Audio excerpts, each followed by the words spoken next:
북왕국 이스라엘의 첫 번째 왕이 되고 나서 여로보암은 참 열심히 일을 했습니다. 어제 우리가 살펴본 대로 분우엘을 건축하죠.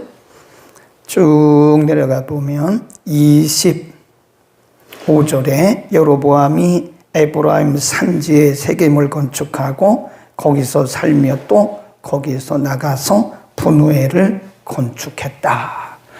그리고 쭉 밑으로 내려가 보면 금송아지 28절에 보면 금송아지 둘을 베델과 단에 건축을 하고 또 제사장을 세워요. 일반인을 세워서 제사장이 되게 하고 또 절기도 만들었어요. 절기도.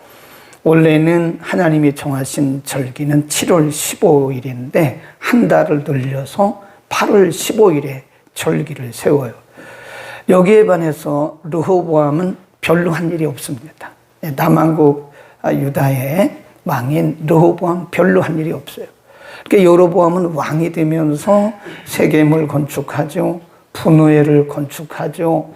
단과 베델의 금송아지 우상을 만들죠. 또 제사장을 세우죠. 절기를 만들죠. 이러면서 굉장히 열심히 왕으로서 일을 했어요. 그런데 성경은 그것을 모두 악행이라, 여로보암의 악행이라 말해요. 그 이유는 거기 보면 자기의 뜻대로 했다. 33절, 12장 33절에 보면 저가 자기 마음대로라는 표현이 있고요.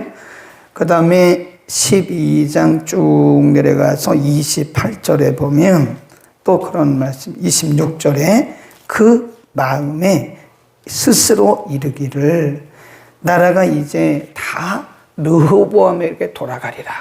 그러니까 스스로 자기 생각이었다. 열심은 냈는데 여로보암은 자기 생각, 자기 마음대로 한 것이다. 그래서 여로보암을 우리가 뭐라 그러냐면 하나님의 말씀을 따르지 않는 인본주의자의 전형적인 모습이다. 그래요. 여로보암이 누구냐? 하나님의 말씀과 하나님의 뜻을 따르지 않고 자기 마음대로 하는 인본주의의 전형적인 모습이다. 그런 거예요. 지금 나라가 언뜻 보기는 북왕국 이스라엘이라고 한 나라가 언뜻 보기는 괜찮아요. 왜냐하면 지금 여로보암이라고 하는 사람이 왕이 돼가지고 남왕국 유다보다는 훨씬 더 지금 많은 10지파잖아요. 10지파가 왕국을 이루었고 여로보암이 열심히 하고 있기 때문에 겉으로 볼 때는 남왕국보다는 북왕국 이스라엘이 훨씬 그럴듯해요. 그런데 하나님은 그것을 인정하지 않았다는 거죠. 왜 그러죠? 말씀대로 하지 않았기 때문에. 자기 마음대로 한 거예요.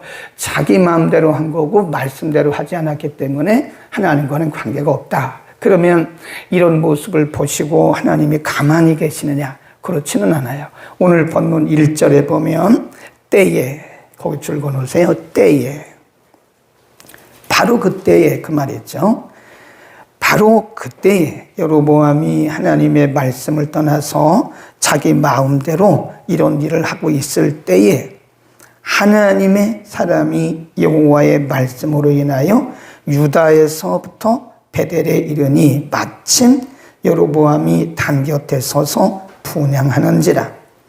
2절 하나님의 사람이 단을 향하여 여호와의 말씀으로 외쳐가로되 단아 여호와께서 말씀하시기를 다윗의 집에 요시야라 이름하는 아들을 낳을 것이다.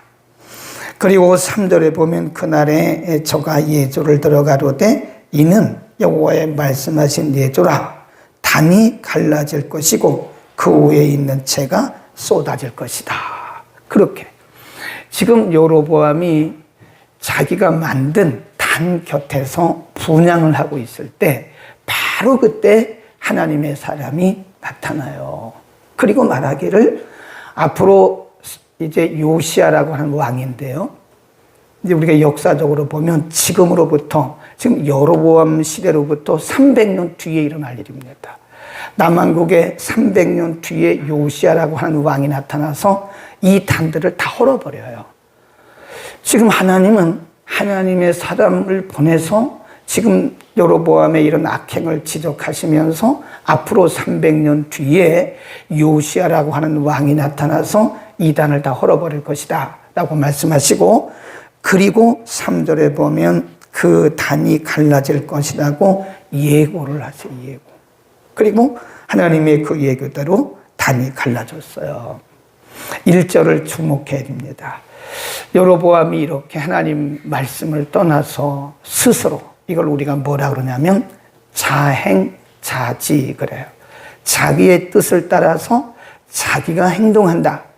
이렇게 자행자지하고 있을 때 하나님의 사람이 나타나요. 이건 하나님의 사람이 자기가 스스로 온 게 아니에요. 하나님이 급파하신 겁니다. 이걸 우리가 뭐라 그러냐? 하나님의 개입 그래요. 하나님이 여로보암이 지금 말씀을 떠나서 하나님의 뜻과 상관없이 자기 마음대로 이런 열심을 내서 백성들을 미혹하고 있을 때 하나님이 그걸 보고 가만히 계실 분이 아니죠. 여로보암도 불쌍한 하나님의 세우신 왕이고, 그 수하에 있는 이스라엘 백성들도 불쌍한 하나님의 백성들이죠. 그러니까 하나님이 하나님의 사람을 보내서 말씀하시, 그걸 막으시는 거예요. 우리가 11장에 보면 그런 경우를 또 볼 수 있어요. 11장 30절에 갑니다. 11장 30절, 여로보암에게 예고를 하세요. 아히야가 그 입은 새 옷을 잡아 12조각에 찢고 여로보암에게 이르되 너는 10조각을 취하라. 그때 여로보암이 왕이 될 생각을 하지도 못했는데 하나님이 하나님의 사람 아히야라는 사람을 보내서 예고하신 거예요. 내가 앞으로 왕이 될 거다. 그래서 너는 10지파를 통치하게 될 거다. 하나님이 개입하신 거예요. 또 이제 나라가 갈라지고 나서 르호보암이 12장입니다. 12장 21절로 가면 르호보암이 화가 나가지고요, 남왕국 유다 백성들 18만 명을 군대로 모집했어요. 그래가지고 북왕국 이스라엘과 전쟁을 하러 나가려고 그러는데 그때 또 하나님이 하나님의 사람을 보내세요. 거기 보세요. 12장 21절. 르호보암이 예루살렘에 이르러 유다 온 족속과 베냐민 지파를 모으니 택한 용사가 18만이라. 이스라엘 족속과 싸워 나라를 회복하여 솔로몬의 아들 르호보암에게 돌리려 하더니 하나님의 말씀이 하나님의 사람 누구에게? 스마야에게. 아까 여로보암에게 누가 나타났어요? 아히야. 지금 르호보암에게 누가 나타났어요? 스마야. 그리고 13장 오늘 본문에 보면 여로보암에게 누군지는 모르지만 무명의 선지자를 하나님이 파송하신 거예요. 우리는 그걸 뭐라 그러냐? 하나님의 개입. 하나님이 개입하시고 간섭하시는 것이다. 그러니까 우리가 겉으로 나타난 역사만 보면 안 된다고 그랬잖아요. 그 역사에 두 면이 있어요. 두 면. 겉으로 드러나 보이는 역사, 보이지 않는 역사. 그래서 보이는 역사를 표면적인 역사, 보이지 않는 역사를 뭐라고 그래요? 이 뒤에 있는 역사, 이면적인 역사 그럽니다. 근데 우리는 대부분 보이는 표면적인 역사만 가지고 우리는 그것이 다라고 생각하는데 이면적인 역사가 흐르고 있어요. 같이 동시에 흐르고 있습니다.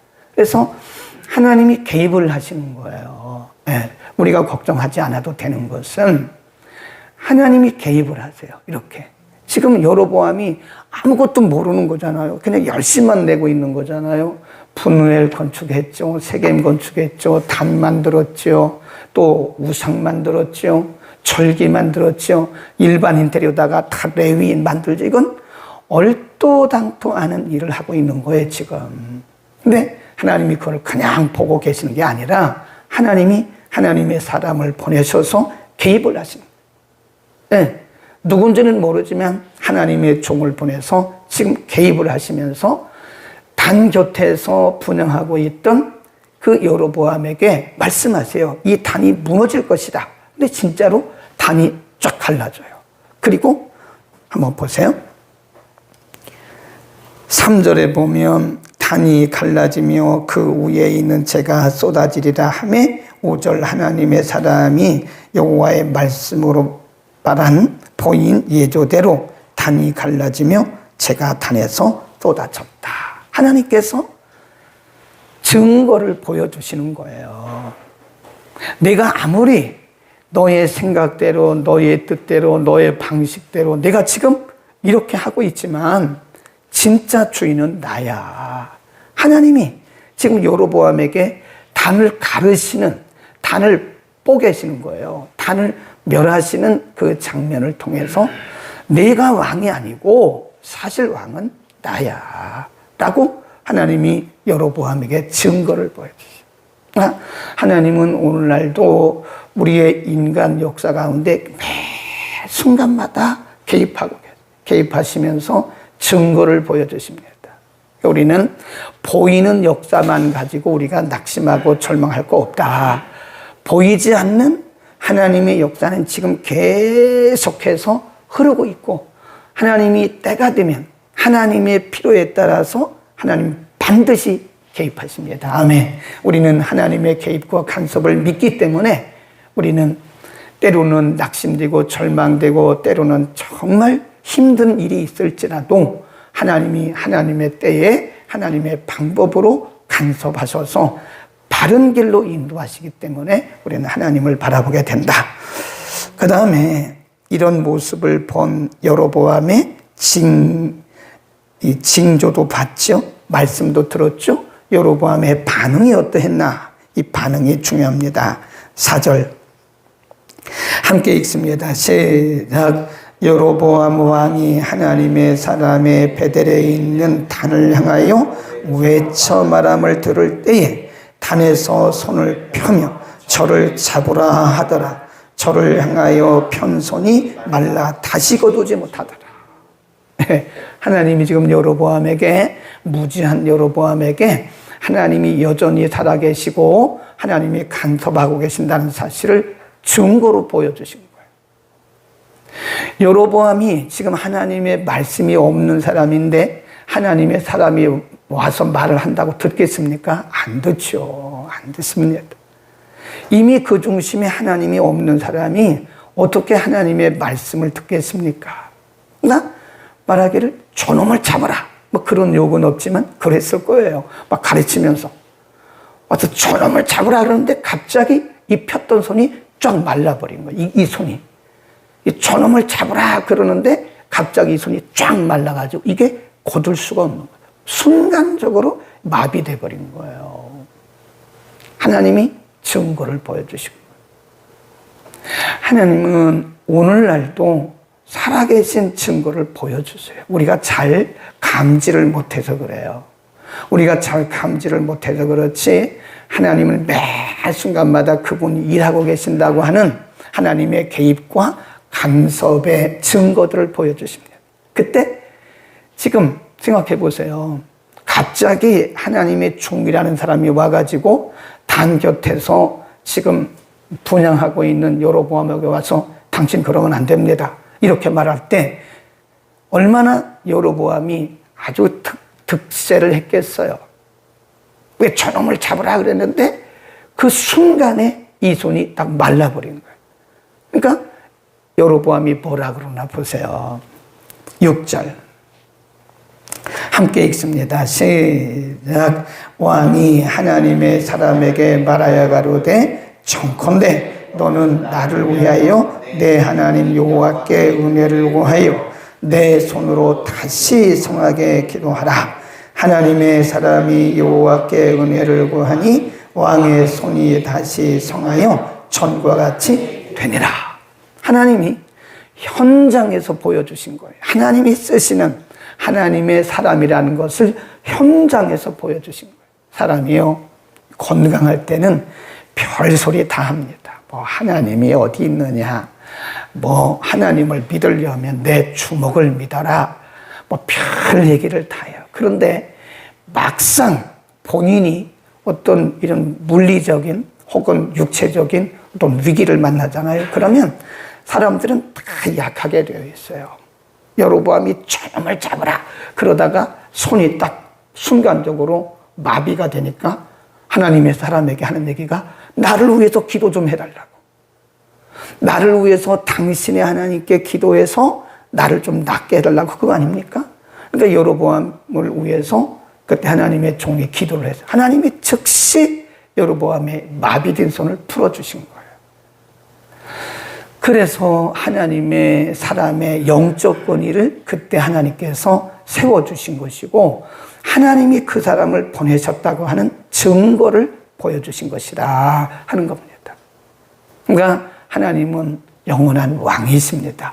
여로보암이 아무리 그래도 그는 하나님을 이길 수가 없어요. 하나님을 넘어갈 수가 없는 거예요. 하나님의 영권 앞에, 하나님의 권세 앞에, 그분의 왕권 앞에 복종할 수밖에 없는 것이 인간이다. 그런 겁니다.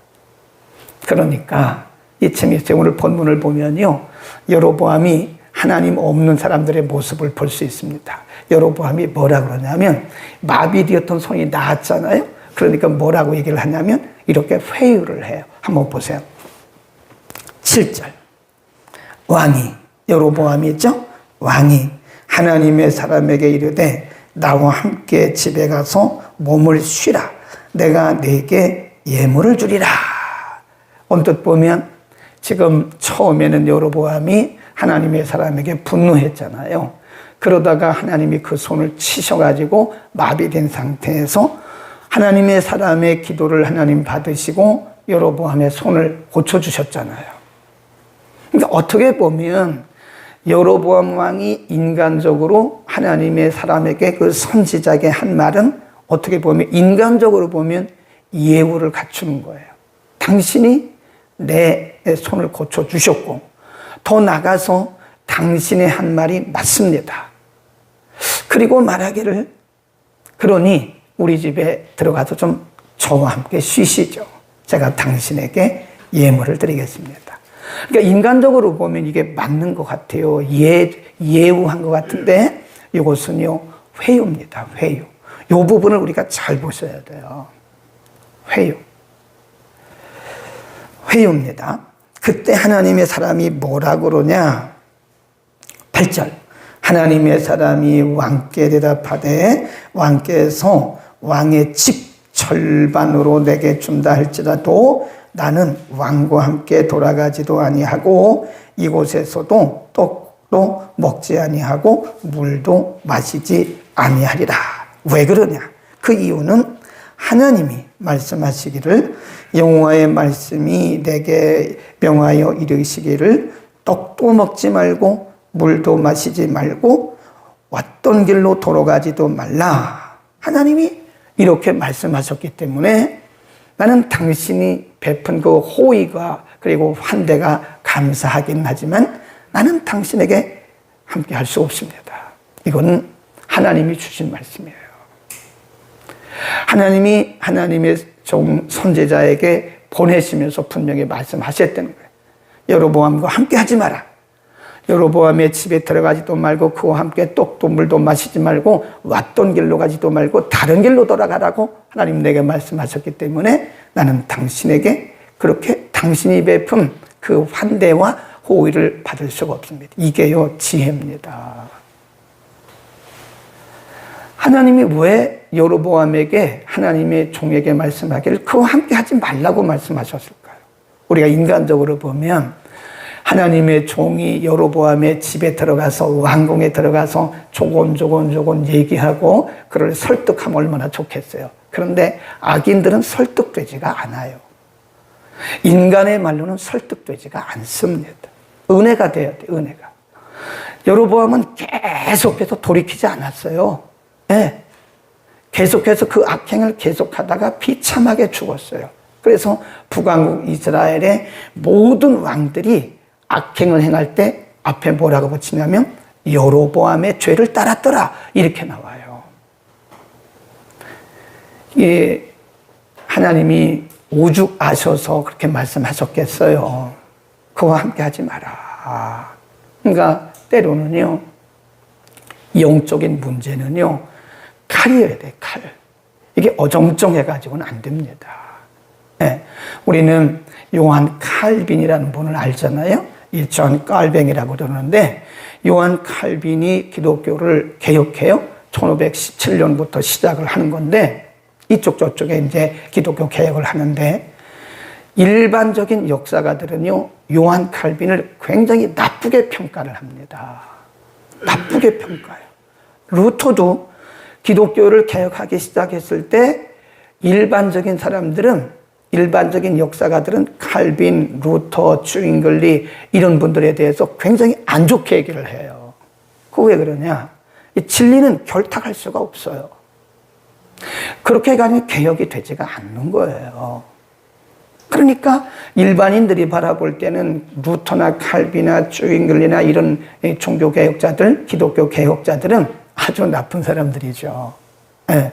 백성을 선동하고 백성들의 사상을 잘못, 복음으로 사람들을 바꾸려니까 언뜻 보기 그것은 잘못된 거로 보이죠. 그래서 우리가 보면 그 당시 교회사를 보면요, 요한 칼빈에 대한 그 평가가 굉장히 안 좋아요. 여기 지금 하나님의 사람도 마찬가지일 거라고요. 여로보암이 호의를 베풀고 환대를 베풀기 위해서 자기 집으로 초청했는데 왜 하나님의 사람이 안 갔냐? 이렇게 말할 수도 있다는 거예요. 그러나 이 하나님의 종은, 선지자는 하나님이 가르쳐 주신 대로 한 거예요. 때로는 진리는 결탁할 수가 없습니다. 물과 기름이 섞여질 수가 없는 겁니다. 우리가 다른 건 모르겠어요. 다른 것은 우리가 양보하고 이해하고 환대하지만, 그러나 진리에 있어서는 우리는 양보가 없어요. 우리가 정말 피 흘리면서 싸워야 돼요. 전 세계 기독교 복음이 이렇게 퍼진 것은 피 흘리면서 복음을 전한, 결탁하지 않고 피 흘리면서 복음을 전한 우리 선진들의 그 피 흘림이 있는 거예요. 우리나라도 마찬가지예요. 우리나라도 한국교회사를 보면 초대교회에 우리나라에 들어와서 복음을 전했던 선교사들, 복음주의적인, 정통복음주의적인 선교사들은요, 욕을 먹었어요. 그러나 사회적인 관습으로부터 결탁했던 사람들은 욕먹지 않았어요. 네. 우리는 분명히 말을 해야 됩니다. 기도하겠습니다. 거룩하신 우리 아버지, 오늘 여로보암이 하나님의 말씀 없이 하나님의 뜻을 따르지 아니하고 자신의 계획대로, 자신의 생각대로 세겜성을 건축하고 분우엘을 건축하고 베델과 단에 단을 설치하고 금송아지를 세우고 절기를 정하고 열심히 절기를 지켰지만 그것은 하나님의 말씀과는 상관이 없는 악행을 행하고 있을 때 하나님의 사람을 보내소서 그의 악행을 지적하시고 현장에서 하나님이 개입하고 간섭하신 징조들을, 증거들을 보여주셨습니다. 하나님, 오늘도 하나님은 살아계시고 하나님은 역사의 운행자이시고 하나님은 역사의 주인이심을 인정하고 믿습니다. 겉으로 볼 때에 비진리가 득세하는 것처럼 보이고 악인들이 득세하는 것처럼 보이지만 그럼에도 불구하고 여전히 역사의 주인이신 하나님께서 간섭하고 개입하고 계심을 믿고 보이는 역사만 바라보고 낙심하지 말게 하시고 하나님께서 여전히 우리의 인생 여정과 이 나라와 민족 가운데 일하고 계심을 믿어서 우리는 우리의 시선을 하나님께만 두고 하나님께 기도하는 하나님의 사람들 되게 하여 주옵소서.